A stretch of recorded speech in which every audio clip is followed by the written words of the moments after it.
football, you lose your basketball.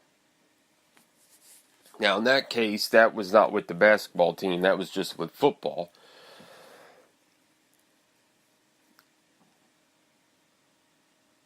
And then what happened with Art Briles at Baylor, he got fired. And then we had the whole thing of people were talking about, should Baylor football get the death penalty? And now you have Michigan State, where it's not just allocated to one thing, it's allocated to several things. Gymnastics, football, and basketball. Several cases of lack of institutional control. Several cases dating back to 2009 where they mishandled sexual assault allegations. Where either they weren't taken seriously or players that were being investigated were allowed to play.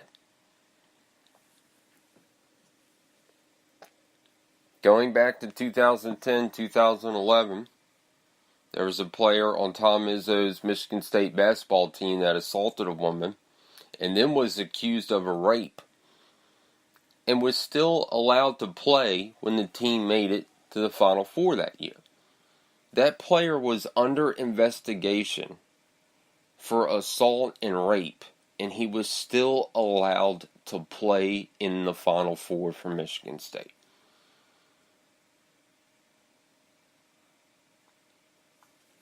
When you talk about degrees and volume, this one is the biggest.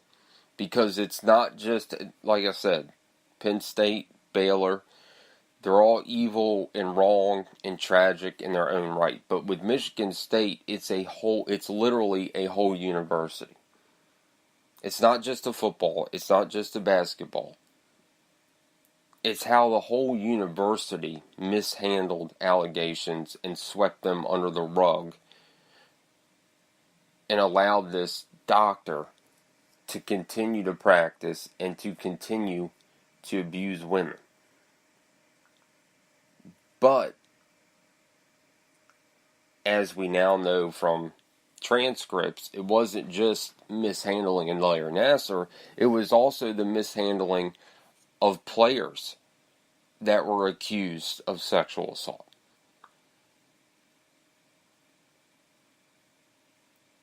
And now you hear people that are calling for Tom Izzo and Mark D'Antonio to resign or be fired.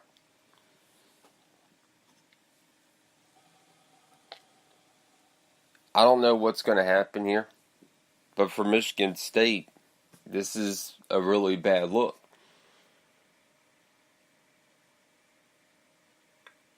But what is the scary thing of all this is it seems like every year now we're getting a story about a college university that is mishandling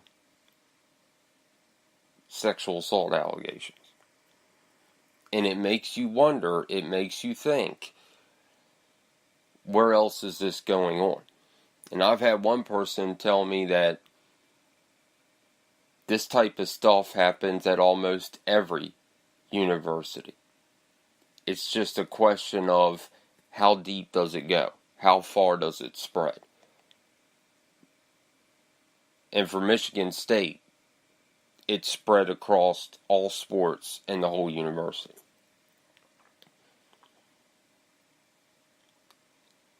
I mean, you have a case here where Tom Izzo allowed a player that was being accused of rape and was being accused of hitting a woman in a bar to play in the Final Four for his team.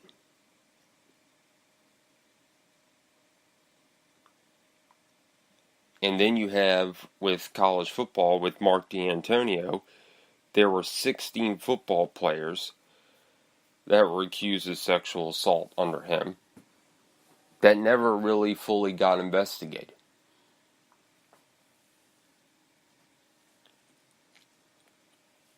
And we're going to learn more about this in the coming days and what's going to happen.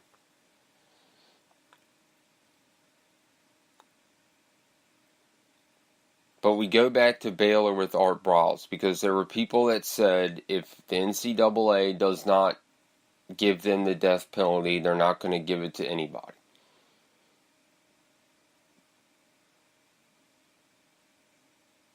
And this stretches far past, people bringing up, well, what about, Rick Pitino in Louisville and paying players? This goes well past that. This isn't about paying players or trying to give players some other incentives to come to your school. This involves victims, and this involves covering up allegations just so you can try to be successful and win games and allow your players to play. And that's really what it comes down to.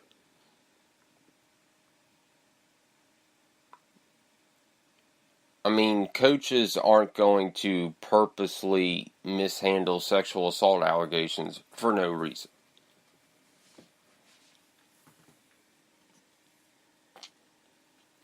And this roots down to success and money.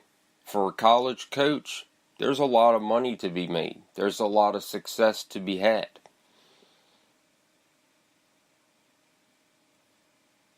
And you also want to maintain that image.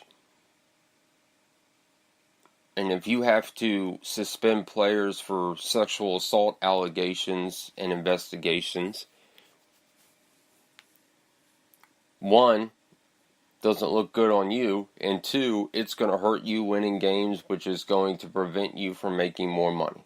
And that's what it comes down to for these head coaches that get caught mishandling this stuff. And for Michigan State, this is you talk about lack of institutional control. This is a pure example of that. And I don't care what the NCAA does with Michigan State. I want to know what federal law enforcement is going to do with them. Because Michigan State is under a federal oversight, where they have people literally watching them to make sure that nothing is missed and that they handle things properly.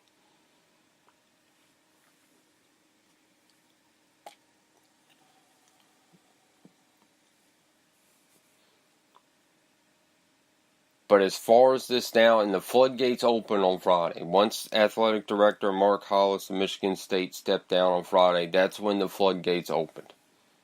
And that's when the stories of Tom Izzo and Mark D'Antonio broke out.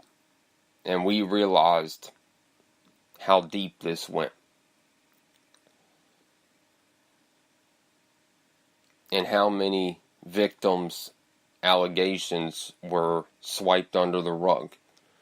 And how many players were allowed to play who were being investigated and looked at for sexual assault allegations. And I don't know, will the NCAA make an example of Michigan State? They may. They may sit there and say, you know what? We need to send a message here. And we need to send a clear one. And that's maybe what they do. But what it comes down to, I don't care how many scholarships you lose or whatever. I care about this is where the feds need to step down and say, oh, you mishandled this. You let this player play. You allowed this stuff to continue. You allowed a doctor to continue to practice when you knew he was doing things he shouldn't do. You allowed more people to be victimized. And in my opinion, that makes you just as culpable as giving a person a gun to pull the trigger. Just as guilty. You allowed it to continue. And that's sickening. And that's troubling. Take a music break. We'll come back. You're listening to The Hardy Show, Sports Talk Speaker Radio, iHeartRadio.com.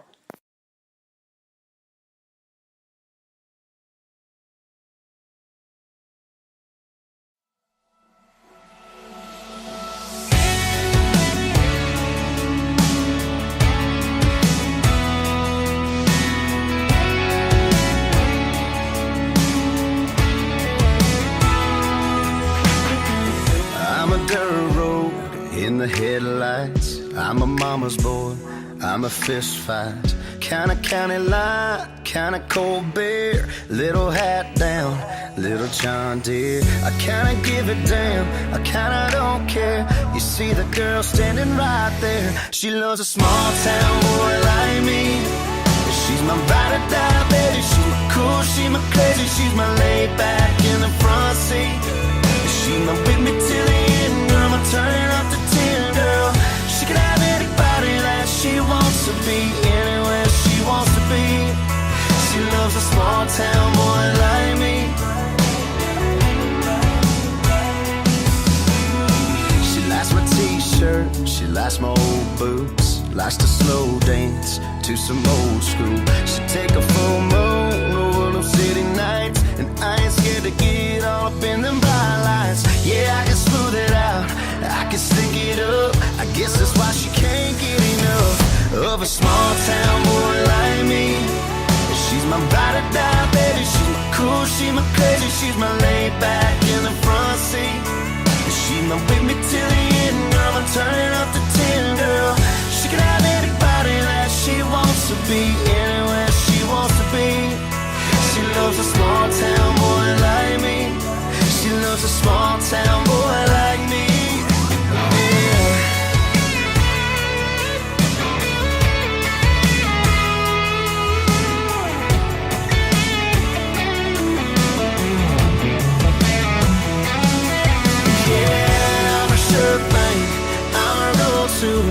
I'm a rock star. She ain't gonna ever lose a small town boy like me. I'm a ride or die, baby. I'm a cool, I'm a crazy. I'm a laid back in the front seat. I'm so with you to the end, girl. Let's turn it up to 10, girl. And we're back to Listen to Hardy Show, Sports Talk Speaker Radio, iHeartRadio.com, Sports Talk Speaker app. One of you've asked the question, now that this whole Michigan State thing is broke, of how far do I personally think that this goes? Anybody knows with a college atmosphere, a college campus, there's going to be things that occur, that environment, that are of illegal nature. Whether it's underage drinking, partying with drugs, whatever it may be. And with that, that's going to lead to other illegal events. Do I think this type of stuff happens at every campus? No. Do I think that it occurs more predominantly than what we see in the media and what gets released? Yes. Do I think that every university mishandles the allegations that it receives from students or athletes or whatever? No. But I go back to Florida State and Jameis Winston and that whole event. And how we know from the prosecutor who released the documents that the Tallahassee Police Department and that the Florida State Campus Department mishandled that investigation. And I'm not going to sit here and get into my opinion of, do I think that Jameis Winston did something wrong and got away with it? I'm not going to get into that. That's an opinion. But we now know from the prosecutor in that case that wanted to take that case to trial, that didn't get the opportunity to do it, stated, look, they didn't follow protocol here. There were things that were covered up. There were things that were hidden. They were trying to win a national championship that year. They knew if he wasn't on the field, they weren't going to win it. And usually when you have things like that occur, that means that there's evidence there. There's stuff there that suggests something happened that shouldn't have happened, and if it gets out, we're going to be in trouble.